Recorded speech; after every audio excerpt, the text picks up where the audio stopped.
Angela there. Hey, everybody. What's going on? Or hey, me and Carl. Looks like we got a few people maybe joining in. This is our very casual weekly new meetup for the Community Carbon Dioxide Removal Purchasing Challenge, where every Thursday it's kind of like office hours, the ability to kind of swap notes, talk about special subjects, and that as this gains momentum through the summer and into the fall, we'll probably have a lot of things that we discuss here and bring on a lot of different types of people. I covered some of that last week if you tuned in. I know I sent a message to a couple of our regular allies and buddies here to see if they wanted to join on this side of the screen. So Harold and Angela, if you guys are tuning in, go ahead in the comment box. Pop me a message there if you want to join us on this side of the screen so we can have a conversation. Otherwise, it's totally fine. Hey, Harold, what's up? Let me go ahead and invite to the studio. So you probably just got a message, Harold, that invited you there, which should allow you to pop in here. And if anybody else is out there that would also like to have a live conversation rather than being in the audience, let me know and happy to have you jump on. So this is our second one. Again, we're going to do these each Thursday. Had some good progress this week, which I can summarize a little bit. But I thought, we talked about a couple of things last week that would be good to do. Oh, great. Here's Harold. Hey, Harold, what's up, man? Oh, man. So glad to be here. Yeah, glad you could make it. You are a definitely campaign material, man. So glad to have you here. Sorry, as I was saying, Harold, to Carl, I have an old wrestling injury from high school that sometimes rears its ugly head. And the older I get, the more difficult it becomes. So if you hear me grunting, that's just because my upper back, I pulled a muscle. But I know you're going to grunt every time I open my mouth. No. That's a groan, I think. Important. So last week we kind of, kicked things off. We had a webinar 2 weeks prior that kind of laid out, how this initiative works, or the challenge. If anybody's just popping in here randomly because they see it on our YouTube channel or LinkedIn, I'm going to go ahead and just drop the link to the campaign. It's an initiative of the Four Corners Carbon Coalition, and you'll get all the information you need on the webpage, which I'm about to drop in the comments. But the short of it is that basically we're trying to get as many localities throughout the United States, cities, towns, counties, maybe even neighborhoods that are going to make small purchases of carbon dioxide removal from a pre-selected, pre-vetted group of carbon dioxide removal companies that are developing projects all over the United States. And they're very, very different from each other.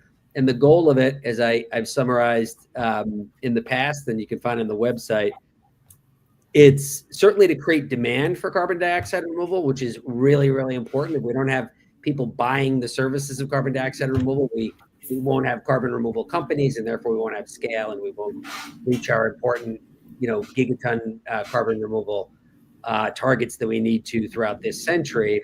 But really what it is it's more is a sort of an active way to get, whether it's local governments, groups of people, or citizens, or within a particular place, or some combination of both. It's to put those folks in a situation where, because they're going to purchase carbon removal, they have to select from a set of companies that offer very different ways of doing carbon removal.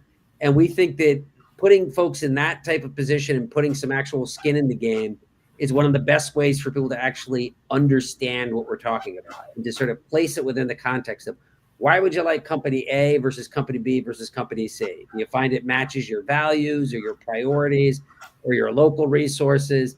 And our hope is by putting people in that position, if we can spread as many of these campaigns around the country, that creates a foundation of knowledge, support, enthusiasm that then everything else can kind of rest beyond. And you guys have heard me talk about this, but that's not really the situation that carbon removal is in. It's sort of arriving from the science, or from sort of large, actors, be they governments or, corporations like Microsoft, which is awesome. That's amazing. But if we looked at the record of where different forms of climate tech that we need have caught on, it hasn't happened that way. It's tended to happen in a way that is more from the ground up. People either want to get solar, or they want to get an electric vehicle, or they want to do community choice aggregation. And that's a really, really important part of momentum. So we're trying to create that effect here through this campaign. And we're going to do this first round throughout the remainder of this year. And then if all goes, we'll see how it evolves as with everything we do. But the goal will be every year. Can we have another campaign with another group of companies that we vet, that people all over initially the United States, and then maybe it's replicated in other parts of the world. So we won't predict how that will all unfold, but that would be a great outcome. So anyway, well, that was one of my questions to you during the week was it looked like it was supposed to end at the end of this year on the website. Yeah. And my sense is it's going to take a while, and rather than end it, I would just keep it going and build your map. And when someone first gets interested, wow, look at all the pins that were done so far, and I want to add my city or whatever it is. And rather than start again from scratch. Yeah, we can see. I mean, part of it, and I'm curious to get your thoughts on this too, Carl, because I've been thinking about it a lot this week, is that a lot of campaigns that fit this type benefit from a condensed time frame. That's usually part of like a crowdfund kind of campaign. And you kind of get a momentum, and then everybody kind of pushes to do it over a two-month period. So my hope was that we could maybe do something like that and sort of build up by getting our sort of campaigns in place as we get into the fall. The other reason I had that in mind was that there's so many CDR companies in so many different ways of doing it, to have a sort of a rotation, each year, so that we can give people a different look and give, other companies a different chance in different areas. But let's see what happens as we get, deeper into the fall. You might be right that we could extend it. We write the rules for this, but we'll see how it goes. But Carl, I don't know if you have any thoughts on that. Yeah, no, this is a good conversation. And as you guys were speaking, I was imagining that maybe we could do a hybrid where we push hard to get a lot of pins in the map this calendar year. And maybe that's the set of cities and municipalities, et cetera, that we then apply the honorific, the founder's circle or something like that, and just they get a special colored pin, and then we kind of relaunch, or something like that. Not that we have to plan for that now, but maybe that's a way to accommodate this idea. Because I agree with you, Harold. For some working with cities, city governments, it takes a while. It could take a while. So, which is the other end is doing crowdsourcing. Like if somebody's sick and needs help, you crowdsource and you're done within a short amount of time. So there's that, and that's a different color pin in the map. So that's the thing that I'm trying to write this and keep it concise, and it's become kind of almost like a instruction manual. But this week was sort of the different kinds of campaigns. And as you recall, I've talked about this in sort of 3 models or typologies that can themselves sort of involve and overlap. And they all, as I was writing this, they all really have different sort of advantages, right? So if you had something that was, let's say I'm from Akron, Ohio, I work in the sustainability office, I find out about this, we're interested in carbon removal, and we're going to advance a campaign where me and other peers within city government are going to make a choice. We're going to make the purchase. When you have something that's directly attached to a local government and arises from it, that gives a different kind of signal in a way. In some ways, it's a signal to the people that live within the community, but even equally as important, who are outside of it, that we have these examples of cities doing it. And can you get momentum? And that starts to create this sort of spread of other cities deciding, okay, we'll do it. And then it pushes upward to like states start to see it. They're like, whoa, look what our cities are doing. Maybe we'll do it, but that could take a while because there's a process that can only go so fast in most cases, where what you just said, Harold, everything is within someone's hand if you do it as a crowdfund, right? And you could then have it where maybe this year we have more of these crowdfunds. And then the part 2 of it for next year is the citizens who did the crowdfund bring it to the city, and then they can add on to, I don't know how it's going to work out, and I don't want to prescribe it too heavily. I kind of want to find out what occurs when we put these basic parameters and a selection of really good suppliers and a way for people to set up a campaign. We'll see. I'm not going to be too heavy-handed, but we just want to kind of get it started, right now. One of the things I was thinking about, Chris, when you were talking about this idea of having multiple suppliers, which then enables people to choose one that kind of aligns with their values or their local job opportunities or whatever it is. That's really a very nice feature of this program. And there's the part that starts even before that, which, having just begun my effort, I've met with 2 out of our 5 city council members. And each conversation began with, wait, what is this? Carbon removal? That's a thing? Like, explain, and wow. So just that basic awareness raising. And then in our case, I get to say after that, by the way, did you know that our climate action plan that you guys approved 2 years ago calls for us to be carbon neutral by 2035?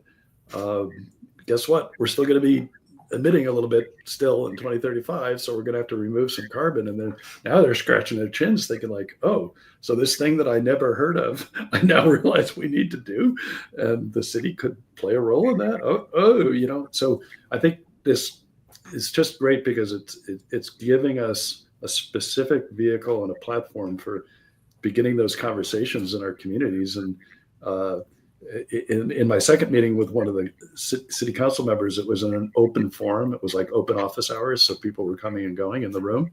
And there were several other people in the room who said, wait, do you have like a business card or something? I'd like to learn more about this. So it's happening right there in real time when you're having these conversations. And then once you get to the point of saying, okay, so what are the actual hard details here? $5,000, I get to pick the firm. Okay, this is really interesting. But that awareness raising at the beginning is, to me, a big part of the value of this whole program. Yeah, it's the whole thing in a way, because it's the foundation on which other things can stand. Carl, I would add to that, but Carl, I would like you to elaborate a little bit, because we can share the cases we already have. We've had engagement with multiple places, and they're already being done in different kinds of ways. And so it would be interesting to kind of like maybe unpack a little bit more about what you're doing in Los Altos.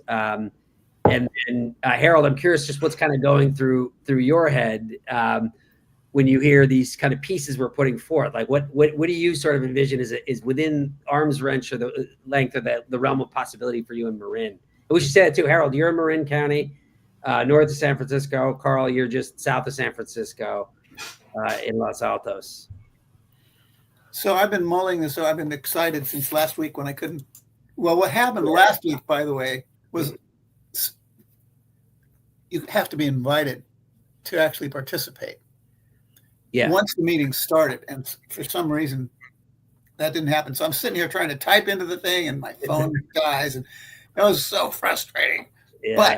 But I have a couple ideas. One, Carl, I love what you said about just going in and talking to the council members and winging it with your own ability to speak and your knowledge. But I could see putting something together that mirrored kind of what you did and said, focused on, hey, does your city actually have a climate goal plan? And how are you going to reach it? And here's an idea for help you reach it. And actually have, a brief on paper or online where you can show that to anybody who joins this group, can take that tack and say, I've got some armor here. I can read it. I can present it. So that's one thought that came to me while you were talking, Carl. The other is, I was so excited about two things. Susie and Boulder. So to my way of thinking, I really thought Boulder is the anchor tenant on this so far. Yeah. And so, it's great to have an anchor tenant. Now you got to start getting the rest of the, the shopping mall populated and rented. And Susie, as an anchor tenant, I hate to suggest using her time, but if we get a group of people like me and Carl and a few other blockheads and whatever, willing to figure out and talk to county managers, city managers, sustainability people, and then we get somebody like Susie as the anchor tenant coming to an event and saying, just talking to all those officers, not us volunteers. Yeah, exactly. Right. So then we try and get a more renters in the shopping mall. Yeah. No, I think what I'm trying to do right now. So just for those of you who are blockhead too, Harold, just for people to know, I mean, who watch the recording of this or jump on, that's a group that formed that Harold and another member, Peter, with some help from me, are really focused on the intersection of carbon rule and concrete. And that's just sort of a colloquial name that I think you came up with, Harold. I can't remember. He wasn't making fun of himself as a blockhead. but yeah, no, I think the way I'm looking at it is I'm working on the other Four Corners members. We have 4 other cities to kind of replicate that. So we do have these examples. And the more of those we have, the easier it is to have a kind of a peer-to-peer connection. So I'm hoping by, before the summer wraps up, we have more of those.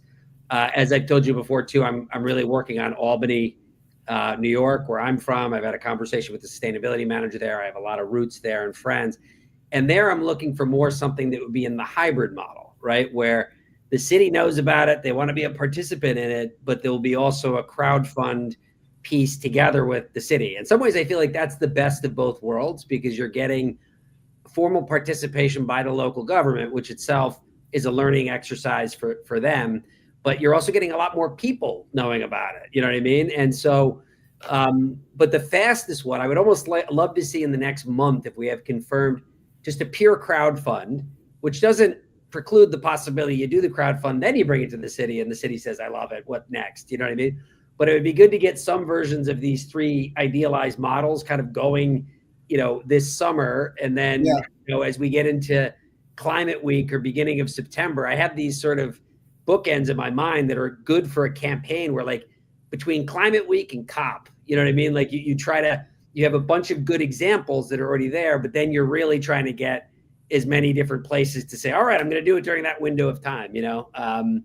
That's kind of what I was thinking, but I need early sort of trial and error participants right now. And I'll beg and plead. I know you guys don't need a lot of convincing, but Harold, it would be cool to do one in Marin, either, at the county level or, one of the, I can't remember what city you're in. No, we're in a teeny part of unincorporated Marin, so totally county. Yeah. And what are you leaning towards, Carl? I mean, you've obviously been having these conversations with the council members who are interested, but I'm wondering, a lot of people too. It's a very climate forward place. It's very proximate to even some of the suppliers that we have. I wonder if it would make sense to just, you get a couple of people together and maybe one of these members of the city council could be a part of it, and you choose one. And I don't know, what are you sort of thinking? No, this is good. Well, in terms of just basic logistics, I'm scheduling a meeting with the Environmental Commission. So, the city has several commissions that are all volunteers, but they have subject matter expertise, and the city council members rely on these commissions to advise them. I mean, ultimately, it's the city council members' decisions, but it would be wonderful if I'm setting up a meeting in August with the environmental commissioners. If they went to the city and said, we've looked this over and we think this is a good investment of $5,000 of, through money, that would carry a lot of weight, right? Yeah. The commissioners themselves. If you can say you get credit towards meeting your climate goal. Yeah. And to elevate this, hey, we've got this carbon neutrality by 2035. It's already baked into our climate action plan. So that's just one piece of the logistics is having that meeting with the Environmental Commission. But I'm loving what you're saying, Chris, about other ways to get people more, kind of more grassroots engagement. And there's a group here in Los Altos called Greentown Los Altos. So it's very, city centric. And they have, 3 or 4 major priorities like reducing water usage and, all the good climate stuff.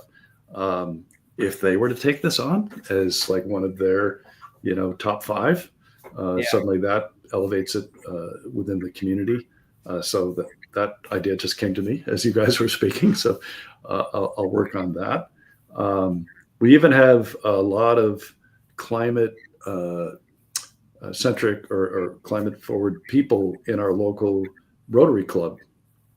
So there's a Los Altos Rotary Club, and they've actually held a climate webinar or seminar in person It was like multiple hours earlier this year, just on climate. And it was extremely well received. They're going to do another one next year. So now there's a circle of people from that. Yeah, that, there's many ways to skin a cat here. And I've even thought, since I moved from Austin to New York, and now I'm in the biggest city in the country, and I never thought I was going to be about, well, let's do New York as one dot on the map. You know, from afar, I was thinking maybe each borough, you know, and you go to like the borough president of Brooklyn, and even that is too big. And I happen to now live on this, for those of you who are familiar with New York, those of you who won't, you'll find this cool. I live on this tiny little island underneath the Queensboro Bridge between Manhattan and Queens called Roosevelt Island. It's just this totally, a lot of people, they've heard of it. It's, you know, and that's a contained community. You know, it's about 12,000 people who live here. One of the anchor tenants at the south end of the island is Cornell Tech, which is, you know, Cornell is one of the leading, you know, there's so many CDR things. And I was thinking, do I want to do a thing where I put flyers up on, you know, the main street, and then through the newsletter and through Cornell, and invite a bunch of people to come, and we do a presentation and we do a live vote. You know what I mean? Like, so when you start to think about it in reference to a specific place and what you have and where you are, it immediately goes from the sort of the general model to like, I think I could do it this way. You know what I mean? And so I think that, you know, the summertime is the sort of the time to kind of experiment and figure that out. And again, I would love, by the time we get to September and people are back to school, to have little blog posts on a variety of different ways of, like, you know, in which 10 starter campaigns happened. You know, one was maybe a straight boulder, you know, they get it, you know, they picked, you know, and then one that is, you know, different things. So that's what I'm kind of working on right now. That's the sort of the effort for this summer. But that's so cool. So you may know this, Chris. I grew up on Long Island, and I totally know where you are, Roosevelt. I mean, yeah, I can just visualize it right now. That's fantastic. So part of my conversation with one of the city council members, and I told the story before, but it's worth repeating, is that when I mentioned, he said, well, what's an example of an actual way of removing CO2? So I thought, well, I'm going to pick one of the companies on your vetted list, Chris. And so I went with Crew Carbon, which for those who are listening, they, you know, sewage sludge basically, and they have a way of removing CO2. And the mayor that I was meeting with, he said, oh, did you know that City of Palo Alto and we in Los Altos, we share the same waste treatment plant, and it's actually about to go through a pretty significant, you know, renovation or retrofit or something. And so just by mentioning one of the pathways, that sparked this whole idea of like, oh, maybe there's a play here for Crew Carbon actually locally. I mean, that could happen. You know, it's early days, but it's just another string to pull on, just by mentioning one of the firms and capitalizing on the mayor's knowledge of this forthcoming program. So, so I think a Palo Alto Los Altos partnership could be very fruitful there as well. Yeah, well, let's do this. That's a good segue. What I wanted to do is, and just create a little standalone video for this that I'll put on the website, is, you know, starting with the suppliers, right? Or rather the pathways that are represented among our suppliers. So for those of you who are watching this video and this is your first encounter with it, again, what we did, sorry, my back, I have this sore thing. What we did for this is we realized that to get local governments, so many of them are just getting switched on. They maybe have heard of carbon removal, maybe they haven't at all, right? But a huge issue we have beyond just sort of expressing and kind of getting the concept of why we need it and what it is in people's heads, the next step for any action that a local government would want to take, or anybody operating on a local level, a big barrier is how do you choose? You know, what does it mean to buy carbon tons from a place, and how do I know that's a good company or it's reputable? So we thought to get things started was to use something that already happened at the federal level that inserts a lot of trust. And so it even is a similar type of name. Under the Biden administration, right at the end of the administration, they had a $35 million allocation to the DOE, where they were going to pilot the idea of the US government buying carbon removal tons from different types of suppliers. And now, as the federal government, they had a lot of resources that they could bring to bear on this, and they did, right? And so they set out of this process that I think it stretched back 2 years, and it finally got, sort of launched towards the end of the administration. And now its fate is, more or less, it's not likely to happen.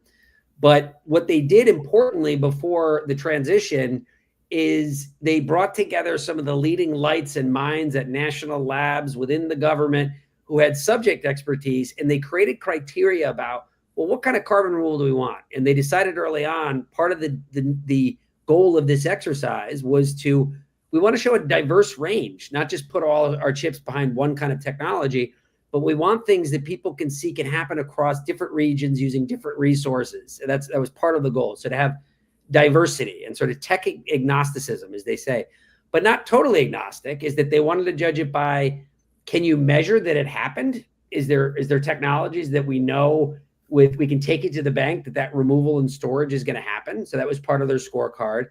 What's the durability once you take the carbon out of the air that is baked into the technology of the process? Are we talking 500 years, 1,000 years, geological time number of years? And then they looked at things like cost, and also what is the approach of each company to kind of getting buy-in or involvement from local communities? And are there other co-benefits that come in addition to the carbon removal, whether in agriculture or waste reduction and stuff like that? So they came up with this scorecard, and then they opened up an application process, and there were hundreds and hundreds of different companies that submitted applications. And then they apportioned these different working groups that had different expertise of different forms of CDR pathways. Many of them, again, came from national labs or, leading academic research centers. And they made a selection of 24 semifinalists from that. And that's kind of when things ended with the Biden administration. So what we decided to do is said that process that those 24 finalists popped out the winning end on is exactly what a lot of local governments would need when they're saying like, how do I pick what I need? And again, we wanted it to be diverse so that many different local places, based on what's going on there and what the priorities are, they could fall in love with different things. They could see themselves and their own goals reflected in it, right? So when we reached out to the 24, they were at different stages. We wanted to have it that a company was in a position where if somebody bought $5,000 worth of carbon removal tons, that within the next 12 to 24 months, boom, that would happen. We could say, all right, it's done. A lot of these are startups, right? And so that's part of the exercise is we're trying to support new companies. So after that, a few other things, it winnowed down to 9 of those 24, and 8 of those are on the website right now. One other one will be joined. It takes sometimes some time to get the relevant information from the companies. Vaulted Deep will be added, which I'll talk about in a second. And so what I thought I would do today is just do a quick, you guys know a lot about carbon removal. In some ways, it would be good to have people that are quite new to it, but we'll have those future conversations, is to just kind of go over, well, what are the different CDR pathways that are represented among the supplier list? How do they differ from each other? And then how do the companies that we have match to those? And just sort of put that forward and get your guys' sort of feedback, and then just have that as its own standalone video that somebody who comes to the website could look at it and learn from. Does that sound good to you guys to participate in that? And, yeah. And Harold, if you had any other points on what we've already discussed, which I love that. And I think that'll be the meat and potatoes going forward, is how are we actually doing the campaigns? What are we learning? But I figured I would just give this sort of asset or resource and put it forward as something that we could put on the website. But, let me know if there's anything else you wanted to share before I do that. Well, I agree, Chris. It's going to be important for people who join this to have some conceptual material to build on and to integrate into their thinking so that they know what to say when they are reaching out and just understand it themselves. I want to add one other point about the campaign, and this might be long range, but again, going back to what Carl did in front of the city council members that he's met with in the environmental commission that he's going to talk to, what's evolving is a stump speech of sorts, and it's got talking points and it's got key resources that need to be made available. But my thinking in the larger sense of how to get this national, there are so many national forums where a stump speech like that could be delivered. And I did a little research on that. I counted about nine or so places. You mentioned Climate Week, and there's Green Biz. There's the Climate Mayors Organization. One of our candidate cities, or one of our major tenants in the building, or maybe Susie, get in front of the climate mayors or the U.S. Conference of Mayors, which has an alliance for the sustainable future. And there's the Urban Sustainability Director Network. ICLEI. And there's ICLEI National, there's ICLEI Global. I mean, it doesn't just have to be the US. And ICLEI's global. So there's all these places that could be, you get in front of an audience and you're up there on the podium and you've got some slides and you give the stump speech. Yeah. And they go, how are you going to meet this is about how you're going to meet your climate goals. Yeah. That's another way, a new way to meet your climate goals and help grow the capability for all of us to meet our climate goals. Do you think it would be helpful? Again, I want people to tweak, like not have like a one fit all, here's the argument, because I think it does have to reflect things that are happening locally. But I wonder if it would be helpful if I just created a sort of almost a generic version of what that would look like, even based on Albany, where I'm from, and then people could take those slides and tweak them if they want, or at least they could just look at like the way I kind of mounted an argument, how I made it particular to a place, and just made that an asset that someone could download and look at and could go do their own version of it, whether they take 100% of what I did with a couple of tweaks, or they just use it as a reference point for how they would do theirs. Just like what you did for Austin and the concrete thing. Yeah, exactly. Yeah, I think that would be good, Chris. And if, and I'm thinking about this for myself as well, as I put together something like that, to also capture the sort of meta level, how did I decide to pick these elements for my stump speech or whatever? In other words, in my case, it's like, oh, I checked our climate action plan and saw we had an explicit goal by a particular date to be carbon neutral. That's not going to be true in every situation, but it's, the more generic thing is, look around your current context. Are there policy or, just elements in play that you could sort of jump onto and say, okay, our city has a goal to do X, restore the soil or something. It's like, oh, let's talk about biochar, so if you can find something in your local context, make that part of your pitch. And then, so for each element of the pitch, to the extent that we can capture, well, how did you even decide to pick this element? Oh, it was something in the, I had this relationship with this person, or we had a local scientist, or, and then that gets people thinking about how they can build their version to sort of see, not only here's the recipe, but here's why I chose the ingredients that I chose, that sort of thing. Yeah, exactly. Chris, Susie talked about this a little last week. I think it was maybe a little bit before last week, but in any case, she talked about the removals being tied to local projects. And that really got my ears going, because imagine saying to the city council, okay, so we know the city government uses a lot of concrete. For example, with this project, you could decide to make this particular cement and concrete project be carbon negative. And here's the supplier. You're going to put some money into this, but you're going to be able to say, we contributed to meeting our climate goals by doing this particular local project. And if we have a suite of those kinds of things that local governments could choose from as projects, that could be really sellable. That's the way I again, it's worth reiterating, is that you could see many rationales. So first, to Carl's point, is that I'm writing up this little thing using Menlo Park as an example, because I've spent some time looking at their plan, and I know they revised it in 2024. So you're right, Carl, if you have some kind of base, you could say, hey, we are trying to get to net zero. We've identified that there's a certain part we can't. Boom, that might be the conversation starter. For other places, like what you just said, Harold, is like for certain forms of carbon removal purchase, the purchase is like a test run to learn about something that you might be able to envision actually happening where you are. And that's why you're supporting it. The next thing would be not just buying more carbon removal from them who has a plant in some other state, but through the exercise of doing this, we've learned a lot. Other people within our city have learned about it. Now, maybe the next thing is a conversation about how do we integrate that where we are, you know what I mean? But for some places that are in this situation where they're trying to think, damn, we're going to have to probably use offsets because I just don't see any way of kind of closing that. There might be an ongoing purchase where you say every year, maybe we'll add a little bit more, and that's going to be a formal part of how we close the gap, And so it'll be interesting to see, and the person who's locally, you and Marin, Carl, you there, and all the other people that come to join this, they'll have visibility on what's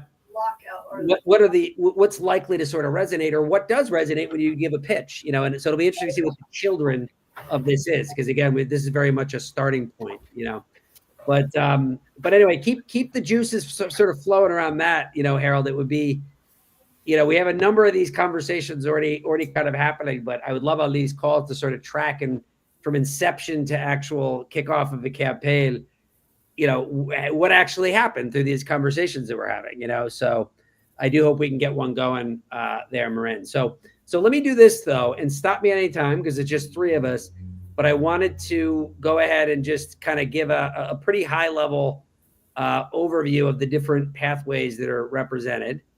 So let me go ahead and go full screen on this. Let me know if you can see it. Can you guys see that? Got it. Great.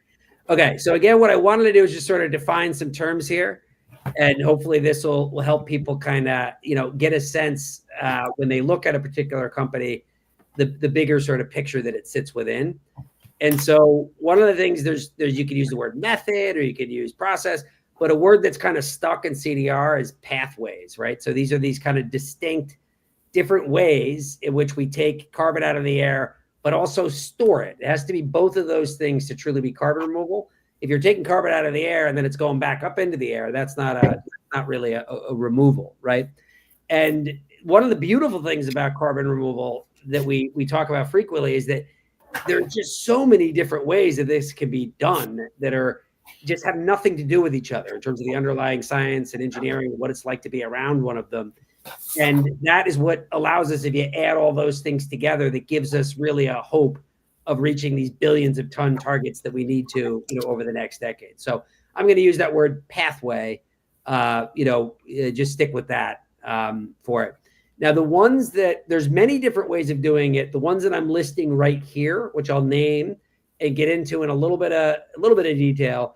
These are the pathways that have a company that corresponds to them within our supplier list on the website. So if you go to that, our webpage, and you scroll down, you'll see those suppliers, and it says what kind of pathway it is, right? So, and you can kind of group them together in different ways, where they have certain similarities and some are very, very dissimilar. But the ones I want to go over are biochar, BECS, which stands for bioenergy and carbon capture and storage, biomass burial, which has many different forms, even represented in our supplier list, direct air capture, or DAC, enhanced rock weathering, sometimes just called enhanced weathering, or ERW, and then ocean alkalinity enhancement, or OAE, right? So I'm just using BECS, DAC, ERW, OAE. I'm going to go with those acronyms. Maybe I'll go back and forth. But if you spend any time in CDR, it's rare that you'll hear somebody utter the whole phrase bioenergy, carbon capture and storage. BECS is the term, same with DAC, ERW, and OAE. Now, as I showed here, underneath these categories, you can see the companies that are represented. Some have a single one, some have two. Biomass burial has 4. And you might say, well, why so much of that? And you'll see as I describe it, they're so different from each other, but categorically they do fit underneath the biomass burial rubric. Now, some of the things which I'll tease out a little bit when I talk about specific examples, but they can be grouped together where some of them overlap on the removal side, that they're using the same kind of basic underlying mechanism to work, where when it comes to storage, some of them might be grouped together. But to just show, like, for instance, how we've grouped these together, biochar, biomass burial, and BECS, they all, when it comes to the removal, how do you take the carbon down? These are all driven by photosynthesis. They're using what naturally already occurs, where plants are going to, through the photosynthetic process, they're drawing carbon down and fixing it in organic matter, right? So that's the driver, and that's already happening, and we're just kind of hooking ourselves to that. But when it comes to the storage side, we have to sort of disrupt what normally happens when you have biomaterial gets drawn down, it dies, and then it gets re-released again. So what these methods are doing, they're coming up with a sort of a technological approach or an intervention that uses what's naturally happening, but then stops it from going back up, right? When it comes to ERW and ocean alkalinity enhancement, which I'll describe in a second, one takes place on land, one takes place on ocean. These are different. These are mineralization processes that kind of accelerate the natural process whereby certain minerals that have a high alkalinity in terms of their chemistry, in a very slow process normally, they'll interact with water and carbon in the air, and they'll turn into a mineral or a carbonate or a bicarbonate, and they'll fix it. So these are very different in operations in the real world in terms of where they occur, but they have a very similar type of removal process, and they turn it again into a solid mineral that will stay that way for tens of thousands of years. And then direct air capture, it's hard to come up with the term for this, but chemisorption. It's a chemical process. You're building these machines, and they chemically, and there's so much diversity among direct air capture. It's not one thing. It's like dozens of things. But they're chemically absorbing carbon from the atmosphere with machines, right? But when you look at the storage part, the other part of the coin, you start to get different kinds of pairings, actually. And the way I think about it, when you take things like biomass burial or biochar, the actual thing that is created when carbon is removed photosynthetically, it embodies that carbon, and it stays that way with biochar and biomass burial, but with some modification. So we call that embodied storage. So the very thing that is the destination of the carbon for when it's removed, in this case, plant matter, with some methodological tweaks, it stays embodied in that thing for a longer time than it normally would. With ERW and ocean alkalinity enhancement, as I just said, you're taking that carbon and it's going through a process of mineralization, which is also, a chemical reaction where it turns from gas into a solid mineral. And then with BECCS and DAC, as I'll illustrate a little bit at a high level, here you're taking the carbon out of something, but then you got to do something with it actively. It doesn't happen by itself. And this is usually where geological sequestration, you're taking that carbon and you're putting it underground in an aquifer or in a geological formation where it will stay. Or in some cases, you're putting it in products like concrete, which Carl and I are always talking about. And there's other examples of that as well. So this is just to show you that the two pieces of what we're trying to achieve, the removal and the storage, there's a great number of diversity that is represented just within our supplier portfolio. So, and guys, stop me at any time you want to add anything or have a question about anything. Like literally just say something and I'll stop. So it's just the three of us on screen here. But just to give you a high level of this, what it is, biochar is probably the most well-known form of carbon removal, even if people don't know or associate it as a form of carbon removal. And the reason why that is that for centuries, starting in the Amazon, we don't even exactly know how long. There's archaeological record that shows it going back at least 600 years. But this was originally used as a way to enrich soil and make soil more productive. So you had indigenous farmers at that time. They discovered somehow through their own genius that if you take different kind of vegetable or plant waste matter and you heat it up with low oxygen, it creates almost like a charcoal type of material that you can then crush up. And when you apply to soil, they discovered it makes it more productive. It makes it retain more water. And so that's why it's been around for a really long time as an agricultural amendment. What we've discovered more recently is when you turn it into that material, it's keeping that embodied carbon, it's fixing it. And so that when you apply it to soil, it's going to stay in that form for equally, there's debate about how long, but minimum 100 years. Some people think it's up to 5,000 years if you look at the core of the biochar, right? And biochar is really interesting, and it's right now, I think about 80 to 90% of all the carbon removal sales or tons that have been delivered are biochar. And there's a reason for that. It's because there's many different ways that you can make it. You can make it from all kinds of materials, from some of the most abundant, globally distributed, important staple crops like rice husks are great for it, coffee husks, all kinds of woody biomass waste. And then the bottom one, that's the prettiest picture I can find of it, but biosolid sludge, things that are actually in waste treatment plants. Anything that's organic matter that's taking carbon down, you can pyrolyze it in different degrees. That's the name of the process, and turn it into biochar. And the other thing that makes it so prolific is that it can be done at a variety of scales. Here again, it reminds you kind of solar, where I used to work in rural India and Afghanistan and Africa, where you'd have this one little solar panel that would give somebody light, and then you compare that to this giant industrial scale, utility scale solar thing that's sitting in the middle of China or Arizona. You know, there's a variety of ways in which it can happen with different levels of sophistication. That bottom picture is actually an open air project called the Naka Valley Biochar Project, where they make biochar in these kind of small kilns in a refugee camp. You know, but you can compare that to things that are much more sophisticated. But because it can be done at multiple levels, that can allow it to expand in many different places. And then the other thing is that it's most well known for its agricultural usage, as I said. But it turns out there's just a bunch of things you can use carbon or biochar for. You can use it as a material that you substitute cement for, or as an aggregate in concrete. It could be used to help remediate brownfields because it absorbs, you know, all kinds of different, you know, nasty metals and things like that. It could be used for water filtration. So you have like a lot of ways you can make it, a lot of ways you can make it, and a lot of things you can use it for. Explains why it's such a prolific form of carbon removal.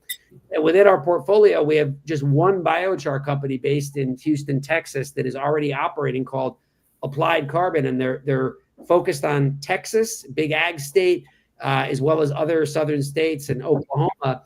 And their value add is they have this integrated system where they collect the feedstock, they put it in the back, they pyrolyze it as they're going, and then it can either be applied depending on the season. So they've taken all the phases of it and they put it into one machine. So you can find out more about it on our website. So let me pause there for a second, guys. Let me know if you have any questions or comments before I move on to the next one. No, but I'm loving that you're highlighting biochar, because that's my personal favorite.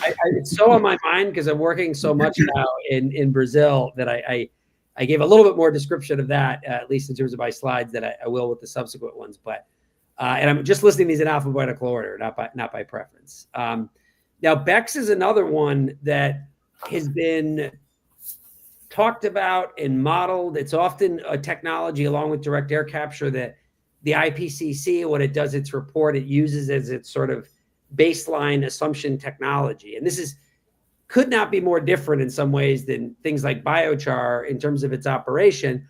And what this is where, again, plant matter, anything that involves plant matter, photosynthetically, it's drawn down the carbon.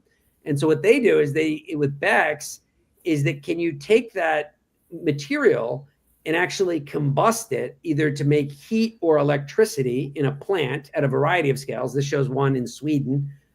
It's done by Stockholm Exergi that creates both electricity and heat for district heating, where it's located. But instead of letting that CO2 go back up into the smokestack and back out into the air, which would be a carbon neutral application, they capture it and then it will be sequestered. So in a place like Sweden, which is now, there's all this infrastructure being built out for geological sequestration in the North Sea, that is feasible, but you can do it in a variety of different ways, actually. And here's just a little, just sort of generic diagram that explains again how it works. Again, you're working on whatever took the carbon out is already naturally occurring, and then you're again incinerating that, capturing it, and putting it underground. And we have one company, which if you look at their summary is very cool. They're based in Southern California near LA, called Arbor, which was founded actually by a bunch of people that were rocket scientists. And they figured out this incredibly efficient way to actually do the BECCS process and the conversion process that's also very modular. So it doesn't need to be done just on a giant scale. It could be done in a variety of different scales. So very, very cool company that's making some great strides. And again, there's really good materials as well as a link to their website that you can see. Biomass burial. This is one of the most, sometimes when you explain to people, it just sounds so simple in some ways that people are like, you can do that.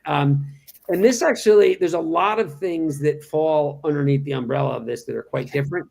But in general, what it means is saying, okay, well, rather than letting that biomaterial decompose and send the CO2 as well as methane back into the air, what if we just kind of locked it underground in different forms, and we put it under conditions that we could monitor? And the conditions we put it under mean that, like a form of waste, I almost said this out of my mouth. It's not like nuclear waste, but a similar kind of problem, that you put it in a vault that you've tested and it's going to stay there for decades, centuries, and even millennia. And there's many different ways of doing that are represented in our portfolio of suppliers. One is BioOil, which is extremely cool, which is pioneered by Charm Industrial. This is a San Francisco-based company, but it has its operations in the Midwest where there's lots of ag waste. So it's active in Oklahoma right now. It's got a big office in Colorado. And what they've done is they've taken corn stover, which is an abundant form of waste. They can do it with other stuff too. And they create a type of oil from it that is very, very carbon dense. And this is one of the coolest things about it. They talk about it, and there's an article that we link on the website from the New Yorker. It's almost like reverse mining or reverse oil drilling, that they're taking this material, they're turning it into an oil, and then they're injecting it into a retired infrastructure, like retired wells, and they can put it into a variety of different types of of mines, salt mines, retired salt mines that are already at the end of their life. And when it gets down to a certain depth, it's this sort of viscous material that then solidifies like a glue, and it stays there and it doesn't break down. Woody biomass burial is what Carbon Lockdown is doing. And this is a company that's spun out of the University of Maryland. And the scientist there who's part of, he's listed, you can see, read his bio on our webpage. He was kind of the guy who first kind of really started thinking about this as an academic at the University of Maryland close to 20 years ago. He started writing about it. And like so many CDR companies, it's a scientist said, I can't write any more papers about it. We got to do this. And he built a business around it with other people that had business backgrounds. And this is even much simpler, where you take biomass, in this case, woody biomass, which is very stable, that has died in various different forest environments, and also could be a form of a liability for forest fires and things like that. And you design an underground vault that you then take this and you literally just bury it, and you cover it and you wrap it, and then you put soil back on top of it, and then you monitor it in terms of what the release of carbon or what the breakdown is with some machines. And then you can just do other stuff on top of it. You wouldn't even know it was there after a certain point. So in some ways, sorry, my son is here. Hey, buddy, I'm on a call. It's very, very simple, but very, you can see how this could be replicated. And one of the things that's very cool about this model too, it can be highly localized, where you might have a partner like a Carbon Lockdown that has the monitoring, reporting, and verification, can do sort of project development, but you could work with a local partner that could do the local labor on it. The people that know how to retrieve and thin forests and things like that. So it could be highly, highly distributed, and is quite low tech in its execution. On the other side of that, you have a company like Vaulted Deep, which is based in Houston, and they've been around for a long time. I can't remember. It says it on the website, might have been close to 20 years. And they were doing waste management. I love how these come out of different places. And what they do is they take other forms of organic matter that's more sort of industrially processed. So biosolids for wastewater treatment, large organic waste streams from food. And they, similarly like Charm, are able to bury it in these engineered vaults that go down deep and lock it away and monitor it. So it's a bit more capital intensive, but it uses other kinds of streams that we have to manage as well. And then carbon casting, which has some of the best videos if you look on our site. This is really interesting. I almost went through when I was driving back from Texas. I just ran out of time to their facility. But they take a variety of different wood waste and other forms of waste, and they carbon cast it. They make these kinds of bricks that they then wrap up, and they put in these sort of engineered vaults, almost like Fort Knox. So it's a bit more carbon, but they have incredible monitoring ability. And right now they're doing this in Arkansas, and they're based in Nashville. So this just gives you, under that one thing, there's similar principle. Hey, buddy, what's up? Sorry. I'm in his room. No problem. And then you see how it can be articulated in many, many different ways. All right. Direct air capture is one that probably has the most amount of buzz and the most coverage. It's a purely carbon removal technology. This is how I fell in love with carbon removal almost 20 years ago, and I've been tracking it and then finally made the jump in. And this is direct air capture. And these are purpose-built machines that chemically absorb CO2. Air flows through them that contacts with a contactor, and then it absorbs the carbon into a sorbent.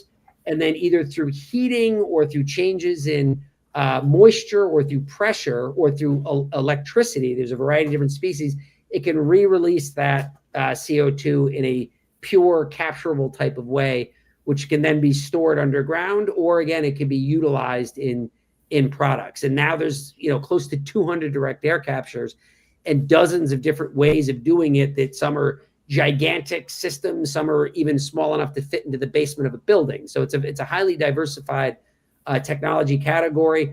The one that we have represented here as a supplier is Avnos, which is a really cool company that's based in Southern California, but most of their operations and their first plant is actually in New Jersey. And we had them on This is CDR, our webinar, about a month ago. And what's cool about them, it's all electricity, so it could be easily plug in with renewable energy sources. And then it also, in addition to removing carbon, it generates, for every unit of carbon it takes down, it's like 5 times of water creation. So it could be potentially integrated with different water utilities and infrastructure. So that's a very cool feature of it. Really awesome company. And then the last two I'll say, which are actually quite similar, but they in terms of what's happening from a science perspective, one, enhanced rock weathering, or ERW. And this is, again, what I described before, is that you take these abundant, there's many ones like basalt and olivine and serpentine and wollastonite, these types of minerals that are out there in the world. Many of them are already mined.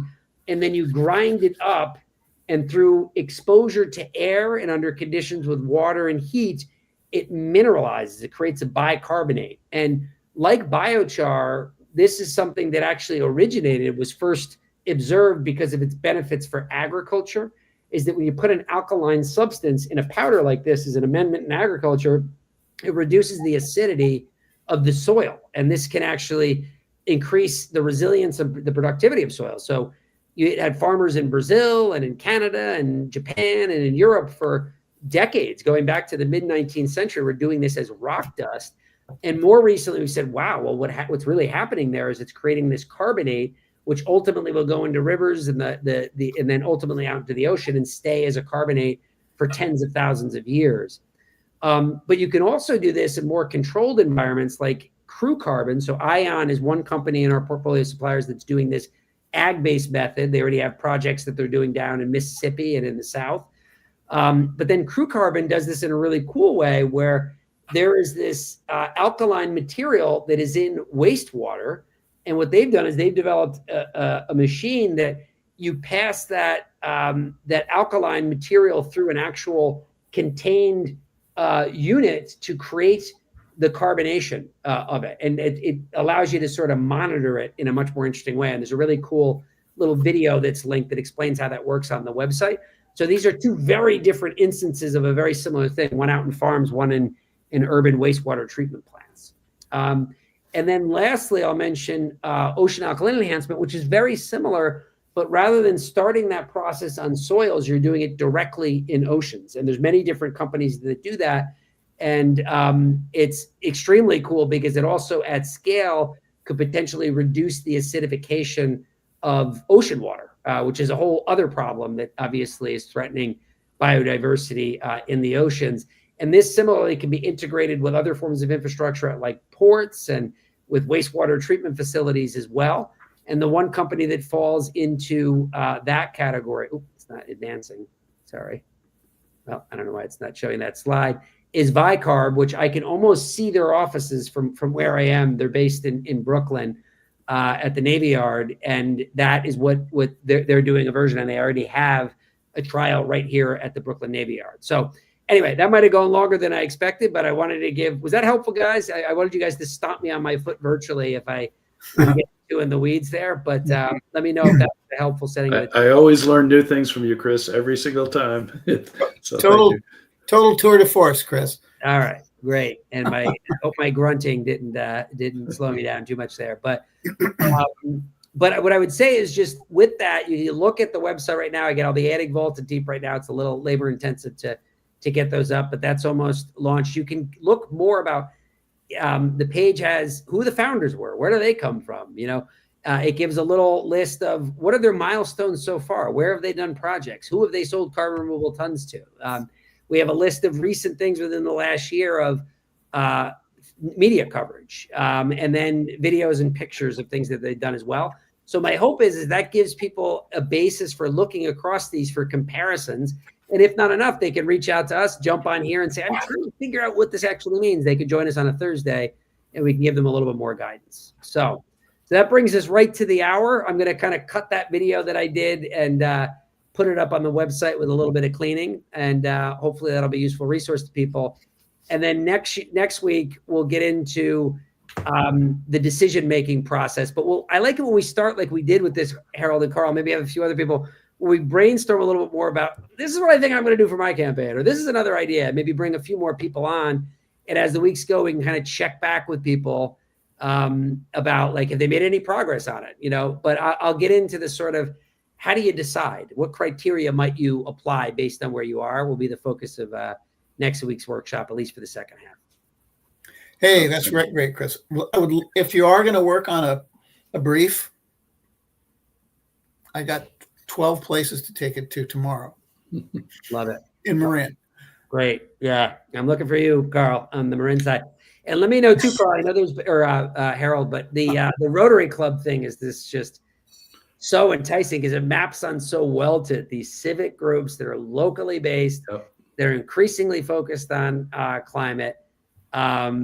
So we got to figure out a way to kind of get, a Rotary Club involved. So if that's one that you have maybe at arm's length, let's keep exploring that. Maybe we can talk about it a little bit next week. Carl, do you remember the name of the CCL couple who's deep into Rotary National or International?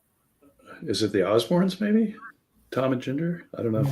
No, I'll try and dig them up. But anyway, yeah, they're plugged in with National. I really need to jet, guys. Yeah, I got to jump in. Thanks, Chris. This has been fantastic. See you next week. Bye. All right.